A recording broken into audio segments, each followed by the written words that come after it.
India क्यों unique है पता है आपको? क्योंकि इंडिया डाइवर्स है और हर चीज़ में डाइवर्सिटी है। चाहे आप लैंग्वेज देख लो, चाहे आपकी पहनावा देख लो, चाहे खान पान देख लो, हर चीज़ में आपको डाइवर्सिटी देखने को मिलते हैं। उसमें से एक चीज़ है फेस्टिवल। फेस्टिवल में आपको डाइवर्सिटी देखने को मिलते हैं। हर एक फेस्टिवल की अपनी अपनी यूनिकनेस है। उसमें से एक पर्व आते हैं छठ। छठ की भी अपनी एक खासियत है। बेसिकली छठ पे बहुत ही कम बातें की गई है। अगर आप देखो तो डॉक्यूमेंट्री उठा के कहीं पे भी, तो आपको छठ के बारे में लेस देन मिलेंगे आपको बातें, बहुत ही कम लेवल पे, चाहे बॉलीवुड हो या फिर गवर्नमेंट या फिर कोई भी इस पे ज़्यादा बातें की नहीं। सबको लगते हैं कि प्रिमिटिव है, बहुत ही गांव लेवल के हैं, गांव के आदमी कर रहे हैं, बट ऐसा नहीं है। मैं आपको आज कुछ स्पेशल बताने की कोशिश करूँगा जो आपको एक यूनिक लगेंगे। देखो बेसिकली छठ इसलिए बोला जाता है, सूर्य षष्ठी व्रत होने के कारण इसे छठ पर्व बोला जाता है। बेसिकली छठ 2 बार साल में किए जाते हैं। पहला छठ जो मार्च अप्रैल में किए जाते हैं उसे चैती छठ बोलते हैं, और दूसरा अक्टूबर नवंबर में किए जाते हैं उसे कार्तिक छठ बोलते हैं। ये बहुत ही पुराना है। इनकी जिक्र आपको वेदों में मिलते हैं, जैसे अपनी ऋग्वेद है या फिर विष्णु पुराण है, भगवत पुराण है, ब्रह्मवैवर्त पुराण है, इन सब में इनकी जिक्र मिलते हैं। देखो दोनों की अपनी अलग अलग मान्यताएं हैं।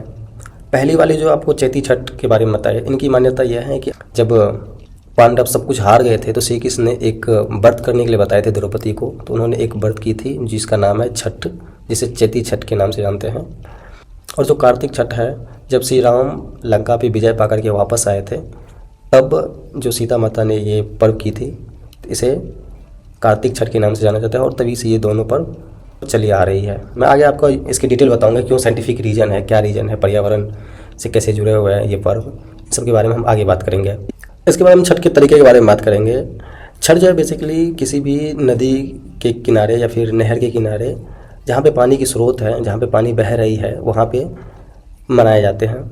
इसमें बिल्कुल ही फल सब इसमें डाले जाते हैं। इनकी जो पर्व करने का तरीका है, बेसिकली 4 फेज में ये पर्व चलते हैं। 4 दिनों की ये पर्व होती है। ये जब दीपावली होते हैं उनके चौथे दिन से ये पर्व शुरू हो जाते हैं। जो पहला होता है नहाय खाए होता है। नहाय खाए का मतलब यहाँ पे है शरीर और मन की शुद्धि। यहाँ पे आपको प्योर करना होता है अपने मन को। जहाँ फिर दूसरा दिन होता है खरना, जिसमें निर्जली और उपवास की शुरुआत होती है, जहाँ पे आपकी फास्टिंग शुरू होती है, और आप पूरे दिन फास्टिंग कर करके शाम में कुछ फ्रूट्स खा सकते हो, खीर खा सकते हो, और फिर अगले दिन आपकी जो होती है वो होती है संध्या अर्घ। अगले दिन संध्या अर्घ में ये होती है कि शाम की जो सूर्य जो अस्त होती है वहाँ पे तो सूर्य को जल दिया जाता है, तो जिसे संध्या अर्घ बोलते हैं। और फिर अगले दिन क्या होता है कि अगले दिन सुबह ही आदमी लगभग 4 बजे नदी के किनारे पहुँच जाते हैं, जहाँ पे उनकी घाट बनी होती है, और फिर वेट करते रहते हैं कि सूर्य की उदय कब होगी। फिर सूर्य जब उदय होती है, सूर्य जब दिखती है, तो फिर उनको जल चढ़ाते हैं और फिर आकर के घर आ जाते हैं। तो ये पर्व इन 4 फेज़ों में चलती है। फिर इतना ही बात होती तो मैं ये वीडियो बनाता नहीं आपको ये बताने के लिए। इसकी कुछ यूनिकनेस बात है, इसीलिए मैंने ये वीडियो बनाई है, जो आपको अच्छे लगे, जो आपको बताने की कोशिश कर रहा हूँ। कुछ साइंटिफिक रीज़न है। देखो साइंटिफिक रीज़न ये है कि जब सूर्य की रोशनी पृथ्वी पे आती है और आपके शरीर पे पड़ते हैं, तो आपकी स्किन को जलन होती है और शरीर के लिए नुकसानदायक होती है। लेकिन जब सूर्य की रोशनी आती है और पानी से टकराए फिर आपके शरीर पे पहुँचे, तो फिर आपके लिए यूजफुल हो सकती है। देखो कैसे, जैसे सूर्य की रोशनी आती है और पानी से टकराती है तो अपवर्तन और परिवर्तन किरणें में इसको बिखेर देती है, उससे हाइपोथेरेपी जनरेट होती है और फिर आपके शरीर पे पहुंचती है, तो फिर वो आपके शरीर के लिए लाभदायक साबित होती है। ये साइंटिफिक रीज़न है, आप कहीं पे भी सर्च कर सकते हो इसको। और दूसरा रीज़न ये है कि सबको तो पता ही है कि विटामिन डी सुबह सुबह मिलते हैं। इसीलिए आप देखते होंगे कि हिंदू धर्म में जो आदमी नदी में या फिर कहीं नहर में, पोखर में पूजा करने के लिए जाते हैं, तो सूर्य को ऐसे पानी चढ़ाते हैं। ऐसे छठ में नहीं, ऐसे जनरली आप कहीं पे भी मंदिर में जाओ तो आपको देखने को मिल जाएंगे कि सूर्य को वो अर्घ देते हैं, वो नहाने के बाद। तो जो सूर्य को जो अर्घ देते हैं, तो उसकी रीज़न यही है कि सूर्य की जो रोशनी होती है पानी से टकरा करके उनके शरीर में पहुँचते हैं, तो उनके लिए फ़ायदादायक होती है। दूसरा रीज़न यह है कि तो छठ के दौरान क्या होता है कि 36 घंटे आपको कंटिन्यू फास्टिंग में रहना पड़ता है। तो 36 घंटा आप अगर फास्टिंग में हो तो आप उस समय कुछ खा नहीं सकते हो, कुछ मसालेदार नहीं खाओगे, कुछ नमक नहीं खाओगे, या फिर कुछ भी ऐसे वैसे खाना नहीं खाते हो। तो इस दौरान क्या होता है, आपकी शरीर डिटॉक्स हो जाती है, यानी कि शरीर को नेचुरल तरीके से रीसेट करना, आप अपने शरीर को रीसेट करते हो। और जो आप 36 घंटे तक कुछ खाए नहीं, तो आपके पाचन तंत्र क्या है कि वो तभी तक आराम करते हैं। आपकी पाचन तंत्र तब आराम कर रहे होते हैं, तो उससे क्या होता है कि आपके शरीर की इंसुलिन जो है संतुलन हो जाते हैं, आपकी जो ब्लड प्रेशर है वो सही हो जाते हैं, मानसिक शांति सुधार हो जाते हैं। तो ये एक अलग ही रीज़न है। अब देखो हमारे इन्वायरमेंट के लिए किस तरह से फ़ायदे हैं। छठ पूजा एक नदी के किनारे होती है, मतलब कहीं पे भी एक नदी हो, पोखर हो या फिर कोई पानी का स्रोत हो, वहाँ पे किया जाता है। आपको पता ही है कि पानी हमारे जीवन में कितनी बड़ी रोल प्ले करती है। अगर अब कोई आदमी छठ कर रहा है तो पानी को बचाएगा, बिल्कुल बचाएगा। अब मुंबई, कलकत्ता या फिर बेंगलोर जैसे शहर में तो आपको पानी नहर जैसी कोई तो सुविधा है नहीं, तो वहाँ के आदमी तो टब में ही करेंगे छठ। लेकिन अगर साइंटिफिक रीज़न देखो, उनकी जो सोच थी जिसने भी बनाई, तो वो चाह रहे थे कि आप नदी को बचाओ, आप इन्वायरमेंट को बचाओ। इसमें जितने भी चीज़ें यूज होती है, फल फ्रूट्स यूज होती है, कोई भी चीज़ें नहीं, इवन उसमें जो कपड़ा पहनते हैं वो भी एक बिना सिलाई वाले कपड़ा पहनते हैं। आजकल नहीं पहनते होंगे, अलग चीज़ें हैं, टाइम के साथ बदल गए हैं। बट जो भी समय अभी उस समय बनाया था, अभी आप जो उस समय क्या होती हैं कि नदी है तो वहाँ पे आप घाट बनाते हो, तो अब घाट बनाने से पहले आपको अगले साल पूजा करनी है, साल में 2 बार पूजा करनी है मान लो, तो आप क्या नदी को गंदा करोगे या फिर पोखर को गंदा करोगे या नहर को गंदा करोगे? आप उसको बचाओगे। तो एक ये साइंटिफिक रीज़न थी उनकी, जो प्रकृति से जुड़ने का। आपको उस समय एक फील होता है कि आप प्रकृति के ही पार्ट हो, ना कि हम प्रकृति से अलग है। दूसरा चीज़ है, हम वहाँ पे प्लास्टिक नहीं यूज करते हैं। अभी तो प्लास्टिक नया आए हैं। अभी देखो छठ ना, अब देखो कि हमारे जो एंसेस्टर थे, हमारे जो पूर्वज थे, वो बहुत ही विजनरी थे। उनको हर एक चीज़ पता था और वो जितना भी चीज़ किए हैं वो एक समझाने के लिए किए हैं। उस समय के आदमी को ये बात समझाना कि भाई विटामिन डी नाम का कोई चीज़ होता है, वो समझता ही नहीं।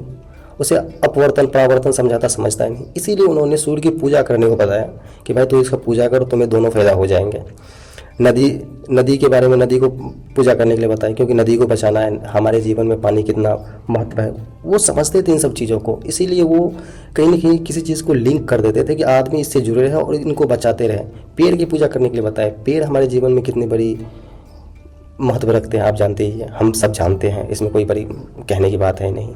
लेकिन आजकल हम पता नहीं किस दौर में पहुंच चुके हैं कैपिटलिज्म की दुनिया में, जहाँ पे आदमी कंपनी करते रहते हैं। आपने आंध्र प्रदेश वाले केस सुने होंगे, जहाँ पे सैकड़ों एकड़ ज़मीन को ऐसे रातों रात हटा दिया, जंगल को ऐसे काट दिया था। तो चलो एक अलग रीज़न था, लेकिन जो भी हम बात कर रहे थे कि हमारे जो पूर्वज थे वो एक विजनरी थे, उनको पता था कि क्या आगे है और किस चीज़ें हम जुड़े हुए हैं। तो हमें प्राउड करना चाहिए, ना कि हमें प्रिमिटिव सोच करके कि गांव के आदमी है। तो देखो छठ बिहार की एक आइडेंटिटी बन चुकी है। तो बिहार के लिए टूरिज्म इकोनॉमी और ग्लोबल रिकॉग्नाइजेशन के लिए एक बहुत ही बड़ी अपॉर्चुनिटी हो सकती है, अगर बिहार गवर्नमेंट इसको यूज करे तो। अगर इंडिया में देखो तो हर एक स्टेट के पास कोई ना कोई टूरिज्म का बढ़िया ब्रांडिंग टाइप के उसके पास कुछ ना कुछ प्लेस बने हुए हैं। जैसे उत्तर प्रदेश में है वाराणसी घाट बना रखे हैं, मणिकंडन घाट इस टाइप के। उसके बाद राम मंदिर या फिर कुंभ होते हैं, या फिर आप उत्तराखंड में देख लो, या फिर JNK में जाकर के देख लो, माता वैष्णो देवी, फिर साउथ में जाकर के देख लो। हर जगह पे कहीं ना कहीं एक अलग लेवल की उनकी स्पिरिचुअलिटी से रिलेटेड ही जोड़ रखे हैं। लेकिन बिहार के पास अगर देखो तो बिहार के पास एक पटना में हनुमान मंदिर में सिर्फ बिहार के ही आदमी जाते हैं। लेकिन आउटसाइड से आदमी कहीं घूमने के लिए आते हैं, थोड़ा बहुत आते होंगे। बिहार के लिए एक अपॉर्चुनिटी ये है कि ये इनको अलग तरीके से ब्रांडिंग करे, इनकी एक हेरिटेज बनवाए, मतलब इनको एक अलग तरीके से यूज करे। एक जैसे घाट है इनकी, गंगा नदी या फिर कोसी नदी पे इनकी घाट बनवा करके इनको एक अलग तरीके से प्रमोट करे, और पूरे जो कम से कम इंडियन को उस पर अट्रैक्ट करे, आकर के देखे कि ये किस टाइप से होती है, किस तरह से इको फ्रेंडली है, किस तरह से हम नेचर से जुड़े हुए हैं, कितनी पुरानी है। इनको एक तरह से यूज किया जा सकता है। लेकिन बिहार गवर्नमेंट इसको बिल्कुल तरीके से यूज नहीं कर रही है। अब इसी साल कुंभ में यूपी गवर्नमेंट को कितना फ़ायदा हुआ। अगर बिहार चाहे तो इसको एक अपॉर्चुनिटी लगा करके अच्छी तरीके से यूज कर सकते हैं, और इनको अपनी टेक्स्ट बुक में शामिल करवाना चाहिए। एक बच्चा को पता होना चाहिए। अगर बिहार की छवि को बदनाम करने में बॉलीवुड का बहुत ही बड़ा हाथ है। बिहारी कैरेक्टर अभी तक जितना भी आपको देखेंगे, कहीं ना कहीं आपको मजदूर दिखेंगे, लेबर दिखेंगे, लाचार आदमी दिखेंगे, ड्राइवर दिखेंगे, ये सब दिखते हैं। इन सबों को दिखाने में उनको सोफिस्टिकेटेड लगते हैं। गंगा जल जैसे अपराध को दिखाते हो तो गंगा के किनारे जो एक आस्था बसी हुई है उसको दिखाने में क्या दिक्कत है भाई? इसको नहीं दिखाओगे क्योंकि ये सब तुम्हें बहुत ही प्रिमिटिव लगते हैं दिखाने में। इसे लगता है कि ये गाँव की चीज़ें हैं, ये बिहारी है, तो इसको दिखाने में क्या मज़ा आता है। मैं बात कर रहा था बिहार के गीत के बारे में। बिहार में जो छठ पूजा है उसके हर एक समय पे एक एक गीत गाया जाता है। जैसे प्रसाद बनाते समय अलग गीत है, या फिर जाते समय सूर्य का अर्घ देते समय हर एक टाइम पे अलग अलग गीत है, जो कि बिल्कुल ही नेचर से जुड़ा हुआ है, बिल्कुल भक्ति से जुड़ा हुआ है। उस पर कभी एक भी गुनगुनाहट भी नहीं दिखाया है बॉलीवुड में।